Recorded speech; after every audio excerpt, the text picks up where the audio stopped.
Hola, bienvenidos una vez más a Salón Casal, este espacio dedicado para todos los amantes y gustosos del séptimo arte.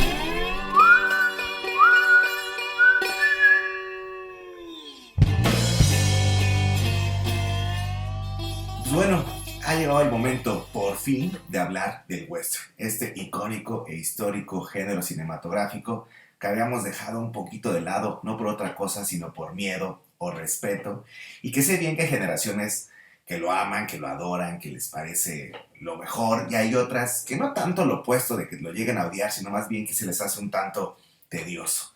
Se puede llegar a entender, es un ritmo más parsimonioso, se requiere de otro nivel de interpretación o de lectura, ¿no? Donde pues, obviamente los paisajes forman parte importante de la narrativa y la construcción de los personajes es un poquito más densa o simple, dependiendo pues la época en la que lo vemos. Recuerden que el western pues, obviamente es un género que nace plenamente en el corazón de Estados Unidos a manera de justificación, analogía histórica, ¿no? Pues recordar que ellos tratan de emular un poco la construcción de esa nación o esa conquista del oeste, como ellos le llaman, que pues, realmente está llena de barbaries y masacres a tribus indias, ¿no? Pues, en la época tal vez dorada del western, pues tenemos tramas un tanto más melodramáticas, ¿no? Muy contrapuestas en polaridad, lo bueno, vaquero blanco, vaquero malo, disfrazado de negro, los indios como un peligro para la familia, la nueva sociedad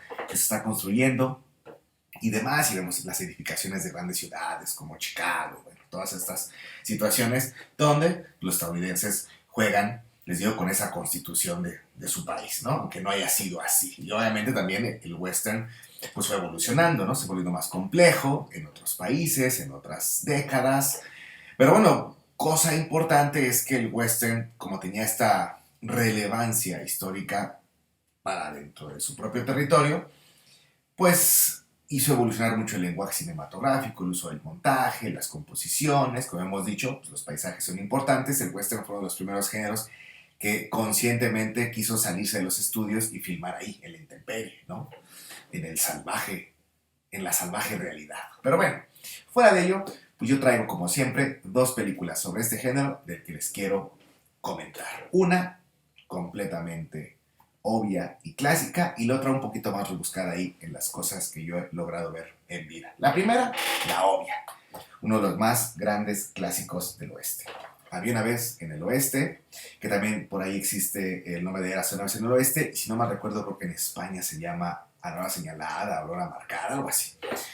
Y que bueno, es una película de Sergio Leone, es una película de 1968, una producción italiana, y es considerada por muchos de los historiadores del cine como el mejor western realmente jamás filmado. Obviamente en Estados Unidos pues, no lo ven así, porque ellos no pueden aceptar que un western o que el mejor western esté fuera de su nación. Pero bueno, por muchos en la historia o en la crítica mundial, perdón, es considerado como lo mejor. Eh, Su nombre internacional, Once Upon a Time in the West, pues ustedes lo asociarán mucho con Tarantino, con su Once Upon a Time in Hollywood, que también esto forma parte de una trilogía que termina con una película que se llama Once Upon a Time in America, de las grandes, grandes películas de gangsters. Y bueno, pues Sergio Leone pues, son los grandes padres de Tarantino, ¿no? Tarantino siempre le ha hecho o rendido tributos y le ha copiado ciertas cosas. Y vamos hasta el título en esta película que todos deberíamos de ver alguna vez. Esta es una película que forma parte de la primera secuencia de esta película, o Leone quiso hacer un puente entre su trilogía pasada, una de las trilogías más emblemáticas de la historia del cine, como es la trilogía del dólar, así se le conoce, la trilogía del dólar, pues constituida por un puñado de dólares, por unos dólares más, y el bueno, el malo y el feo. Si ustedes comienzan a ver Había una vez en el oeste, comienza con tres sujetos esperando a alguien en una estación de tren ahí medio desértica y que son asesinados por este personaje que son los centrales de la trama. Esos tres personajes tenían que ser el bueno, el malo y el feo, pero los actores quisieron, pues esas películas no quisieron morir en la primera secuencia de otra película, porque ya eran más importantes, pero bueno, en teoría se pasa así. Y la película, bueno, pues comienza así. Que hay que ver esa secuencia inicial, es una cosa maravillosa. Pónganle muchísima atención al diseño sonoro de las películas de Leone y sobre todo Había una vez en el oeste. Esa primera secuencia es maravillosa, como Ennio Morricone, el extraordinario compositor italiano, recientemente fallecido, lamentablemente, los grandes maestros de la música y el cine y de la música en general, sinfoniza los ruidos, ¿no? O sea, no hay música como tal, pero pues existe por ahí las anotaciones de director y músico, que pues todos esos soniditos que se van a oír en esa secuencia, que la hacen más tediosa y más lenta, pero maravillosamente incómoda, esos sonidos están pues ahí como si fueran notas en una partitura, impresionante. Y bueno, como les dije, estos tres sujetos son asesinados por otra persona. Ese personaje está actuado por Charles Bronson, en un personaje icónico que se llama armónica. Ahí por primera vez oímos notas más comunes de música, una armónica obviamente. Como él no tiene nombre, pues todos le conocen como armónica, porque casi no habla, ¿no? Y casi la única forma de comunicarse de este personaje es a través de su armónica y palabras muy concretas, frases muy directas. O sea, es una persona que va a lo suyo. Que por ahí hay que decirlo, esa melodía de la armónica es maravillosa, y hay que decirlo también, por ahí está escrito, Ennio Morricone se basó en los respiros o suspiros finales de gente que ya estaba a punto de fallecer para construir eso. Él sigue diciendo porque es el final. Pero bueno, tenemos a Armónica, que bueno, ha llegado ahí a matar a esos tres sujetos. ¿Por qué lo ha hecho? No lo sabemos. Empieza a irse hacia un pueblo. Y en ese pueblo empezamos a conocer a otros personajes. Bueno, en el Inter, Armónica se reencuentra con Cheyenne, un personaje interpretado por Jason Roberts, que ustedes lo han visto en muchas películas. No sé si él esté vivo o no, ya lo veremos aquí, pero en muchas series y películas apareció Jason Roberts. Que es Cheyenne, que es un ex convicto y que todo el mundo señala de que él ha matado a una familia. La familia de Jill. Jill, una ahora viuda, que va llegando a este pueblo a ver el terreno que le han dejado a sus familias y interpretada, perdón, por Claudia Cardinale, ¿no? Una de las actrices más guapas de su generación. Entonces, se dan cuenta, se van uniendo nudos ahí muy interesantes. Pero, ¿qué es lo que los une a todos ellos? Pues un antagonista. Alguien sin escrúpulos, vamos a decirlo así, que es Frank, interpretado por el histórico Henry Fonda.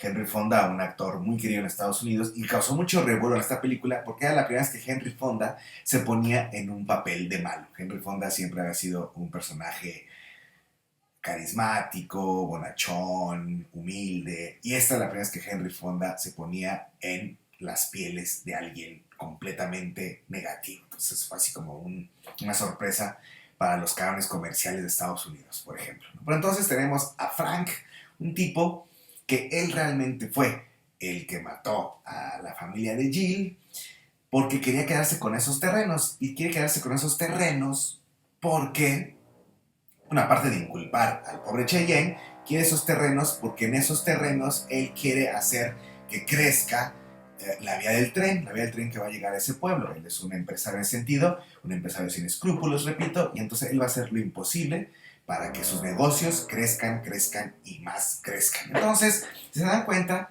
pues, todos tienen algo en contra del Frank, de este Henry Fonda, pero él le viene valiendo un comino porque tiene un grupo ahí de mafiosos y matones que va a mandar a hacer el trabajo sucio. Y la película va un poco sobre ello, ¿no? Como Charles Bronson, Charles Bronson trae también una cuestión de venganza que se va a hacer hasta el final, ¿no? Hasta el final, Henry Fonda también le debe una a Charles Bronson, entonces, pero Charles Bronson sabemos que va buscando a Frank, por una razón ahí misteriosa, que ustedes lo verán hacia el final de la película. Cheyenne, obviamente, busca que se le limpie la culpa. Él no mató a esa familia y sabe que Frank fue. Él quiere que se sepa la verdad. Y Jill, pues quiere mantener sus terrenos. Y obviamente para que la película funcione, pues se van encadenando estas situaciones. Charles Bronson ya se ha juntado con Cheyenne. Cheyenne va a ver a Jill, a enfrentarse a Jill y decirle la verdad: yo no fui, fue este otro hombre. Y Jill después tendrá que encarar a Frank, porque Frank cree que ella no sabe. Y le ha mandado matones y bueno, un montón de cosas que se enredan ahí de una forma muy interesante. Un guión sumamente bien escrito, y vean nada más los nombres de las personas que firman ese guión. El propio Sergio Leone, Bernardo Bertolucci, un extraordinario director, Y también Dario Argento. Dario Argento, que todos lo conocen como uno de los grandes, grandes artífices del cine gallo, ¿no? Este cine de terror que tanto llamó la atención en los años 70 al mundo, ¿no? Un cine italiano muy extraño ahí con roces policíacos, unas cuestiones ahí bastante bizarras, pero bueno, Dario Argento, Bertolucci y Leone escriben el guión. Cosas interesantes que ven en la película, bueno, les digo, el diseño sonoro, la música extraordinaria de Sergio Leone, tal vez Sergio Leone aquí hizo una de las mejores partituras para alguna película, aunque bueno, él hizo para muchos películas hizo grandes cosas, pero en este en particular a mí me gusta mucho. La forma en que se compone, ese ocre perenne en toda la película, y muy interesante el personaje de Claudia Cardinale. Claudia Cardinale es una de las primeras mujeres, el cine western siempre ha sido un tanto machista, hay que decirlo, pero en esta película, porque las mujeres siempre estaban ahí, ¿no? Atrás de su esposo vaquero a ver qué pasaba, ¿no? Aquí no, Claudia Cardinale para empezar es viuda, tiene un terreno y le intentan atacar, y ¿saben qué? Claudia Cardinale sabe tirar un arma. Tira arma, es buena para los disparos, es una mujer que no requiere que se le defienda, obviamente requiere apoyo para poder acabar con el grupo de matones que van tras ella, pero ella también podría sola, o sea, es una cuestión muy interesante. Y otra de las cosas interesantes que no sé si se sepa o no, o tanto, no se sabe porque se ha dicho, pero y por eso les decía que Ennio Morricone buscó a gente ya en sus últimos momentos de vida para la armónica, para el main theme o el tema principal del personaje de Charles Bronson, porque en el guion original el personaje de Charles Bronson o armónica iba a ser un espíritu que se había encarnado otra vez en este espacio terrenal para ir en contra de Henry Fonda y vengarse de él. Al final de cuentas también recuerden que el western tiene mucho de venganza. Y mucho de venganza también. Y recuerden que aunque haya enemigos, lo divertido del western, sobre todo el spaghetti western, este western italiano, es que el enemigo puede ser tú mismo, tu propia misión puede ser tu peor enemigo. Y otras tantas cosas que suceden dentro de nosotros. Pero bueno, entonces Charles Bronson, el personaje de Charles Bronson, iba a ser un espíritu y por eso el sonido de la armónica. Cuando oigan estas piezas de armónica, piensen en ello y van a decir, ah, claro, esta música muy etérea sucede por esto. Pero bueno, obviamente los productores y las cuestiones mercantiles en ese momento en el mundo, recuerden, es una película del 68, pues dijeron, creo que el mundo todavía no está preparado, o el público no está preparado para algo así tan extraño, y bueno, pasaron a Charles Bronson de espíritu a una persona realmente un forajido que va buscando a Frank. Obviamente, Frank tendrá que cagar, porque al final de cuentas es una película que termina de forma un tanto propositiva, sí, y que se van a cumplir, ¿no? El tren llegará al pueblo y con el tren llegará el desarrollo, una evolución social, mercantil, política, como queramos verlo, pero ya sin la sombra de este hombre que tanto le hacía daño o envenenaba el territorio. De eso va un tanto Eras una vez en América, una analogía de lo que pasaba en esos pequeños condados nacientes. Y bueno, pues decirlo, la secuencia de créditos, que dije que la secuencia inicial, nunca aparece el título de la película. El título de la película aparece hasta que acaba toda la trama. Así que una película interesantísima, una de esas películas que tienen que ver al menos una vez en la vida, aunque si les gusta tendrán que verla cada cierto tiempo porque realmente es una joya. Y la segunda película que traigo, les digo, es una película un poquito más rebuscada en el tintero, es Dos mulas para la hermana Sara. Sí, así se llama también en inglés, ¿eh? Que por ahí creo que es una opción Dos mulas para una mujer, algo así. Creo que en España también se llama así, pero realmente se llama así. Two Mules for Sister Sarah. Es una película que yo sé que el nombre está medio folclórico, pero es una película bien interesante y bien divertida. Es una película de 1870 y está dirigida nada más y nada menos que por Don Siegel. Don Siegel, uno de sus grandes directores de encargo estadounidense, que es sumamente eficiente. La verdad, nos trajo grandes películas. No son como obras maestras, pero sus películas son entretenidas, están muy bien construidas. Había mucho cine en ese señor Don Siegel. Son los directores que tenemos que recordar más, porque la verdad es que no le ha hecho justicia un poco la vida. Don Siegel, recordamos Alcatraz, Fuga Imposible, La invasión de los Body Snatchers, que también es de él cuando empezaba. Por ahí también recuerdo que la primera de esta de Clint Eastwood, aquí la pondremos Dejar el sucio, que no recuerdo cómo se llama realmente la película, pero la primera saga también es dirigida por Don Siegel. Y bueno, hay que revisar la filmografía de Don Siegel porque es muy bueno. Y entre esas cosas tiene un western, Dos mulas para la hermana Sara. protagonizada por Clint Eastwood y Shirley MacLaine, y filmada aquí en México, aunque realmente ellos no iban a ser los protagonistas. El proyecto original era que el personaje de Clint Eastwood iba a ser interpretado por Frank Sinatra y el personaje de Shirley MacLaine, que es una persona que en esos años era una actriz bastante...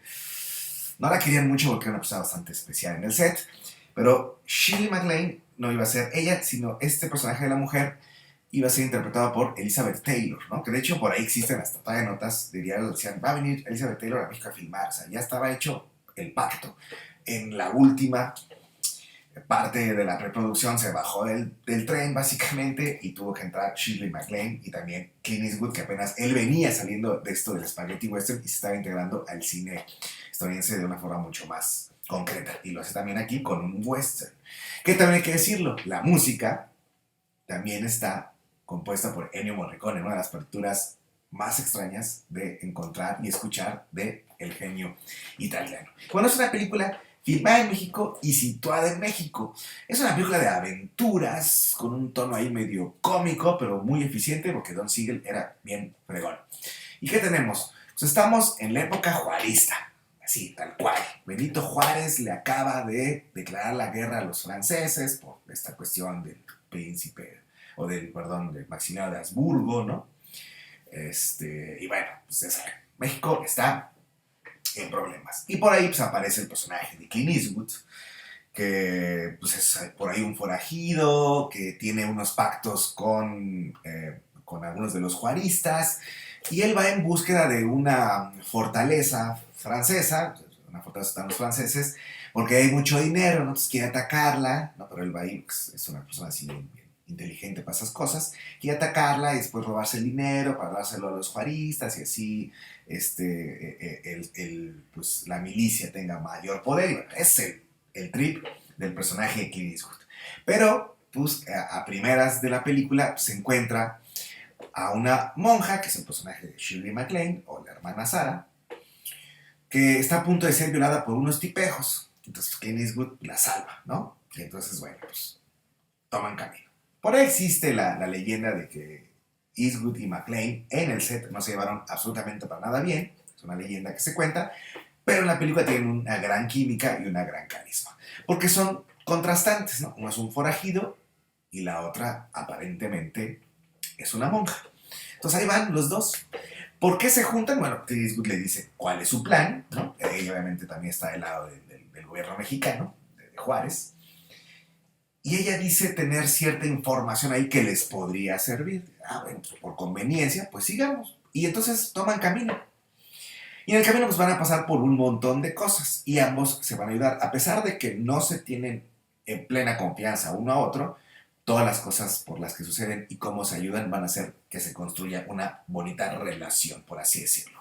Por ahí recuerdo que se enfrentan a unos indios yaquis y el personaje Clint Eastwood es atacado, bueno, es herido con una flecha y ella lo cura. Ella obviamente ya ha sido rescatada por de una violación. Por ahí después los dos se juntan para hacer explotar un tren que venía con armas francesas. Imagínense, eso es lo divertido, un forajido y una monja ahí poniendo bombas para derrumbar un puente o las vías y el tren y no lleguen las armas.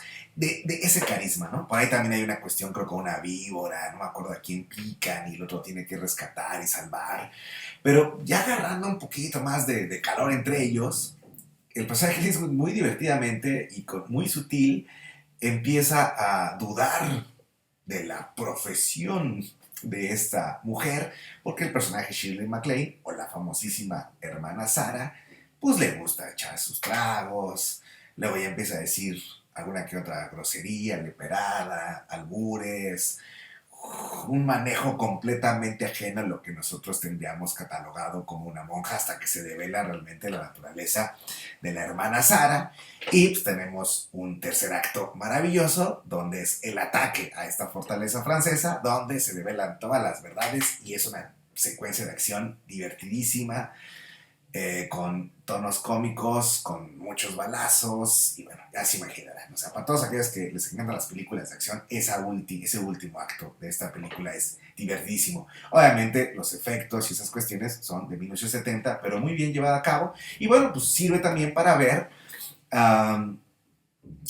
pues el Bajío y parte del norte mexicano fotografiado por el extraordinario Gabriel Figueroa y dirigido por un norteamericano, tan norteamericano como Don Siegel, ¿no? Porque por ahí se ve el Iztaccíhuatl, si no me recuerdo, toda esta zona del Bajío y los alrededores de la Ciudad de México, y les digo, parte del norte, ahí fue grabada, todo en su interés fue grabado en territorio mexicano, y también eso nos puede ayudar bastante. Pero bueno, eso es una película muy divertida, muy bien llevada a cabo, se la pasan muy chido, a pesar de que tiene un nombre muy extraño, pero bueno, Dos mulas para la hermana Sara de Don Siegel de 1970 es la segunda película que les trajimos hoy. Pero bueno, por fin, ya pactamos, ya salimos de la deuda del western, este extraordinario género, que si no les gusta, acérquense un poco más a él, van a ver que van a encontrar mucho en la profundidad de los personajes, muchas cosas en las que nos sentimos identificados. Pero bueno, ¿qué trajimos hoy? Había una vez en el oeste, o Once Upon a Time in the West del 68 de Sergio Leone, y Two Mules for Sisters, Sarah de Don Siegel del 70 con Clint Eastwood y Shirley MacLaine, que después apareció en muchísimas series de televisión y que fue muy querida ya cuando estuvo en ese marco de la pantalla chica. Pero bueno, yo me despido como siempre agradeciéndoles su visita y recordarles que aquí en la descripción del video encontrarán links a textos, clips y cuanta cosa que encontremos que complementen todo lo que hemos dicho. Y bueno, pues como siempre, nosotros les pedimos que más que ver cine es que aprendamos todos juntos a apreciar el cine. Así que hasta la próxima.